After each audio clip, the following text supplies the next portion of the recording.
नागपूरमधील स्फोटक निर्मिती कारखान्यात स्फोट, 15हून अधिक कामगार जखमी, एकाचा मृत्यू तर जखमींवर रुग्णालयात उपचार सुरू। वैभव खेडेकर आज भाजपमध्ये करणार प्रवेश, भाजप प्रदेशाध्यक्ष रवींद्र चव्हाण यांच्या उपस्थितीत करणार पक्ष प्रवेश।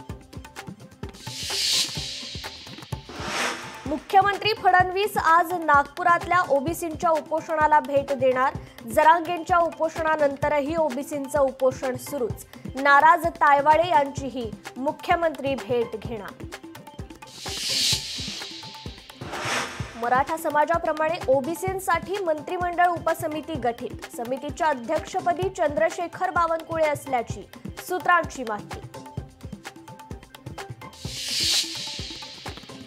मुख्यमंत्र्यांच्या वर्षावर डिनर डिप्लोमसी, स्नेहभोजनाला नाराज भुजबळांची मात्र दांडी, महायुतीच्या आमदार मंत्र्यांसाठी स्नेहभोजनाचं आयोजन। जीएसटी संदर्भात केंद्राचा मोठा निर्णय, 12 आणि 28% जीएसटी स्लॅब रद्द होणार, तर आता केवळ 5 आणि 18% असे दोनच स्लॅब असणार। 22 सप्टेंबर पासून नवीन कर स्लॅब लागू होणार।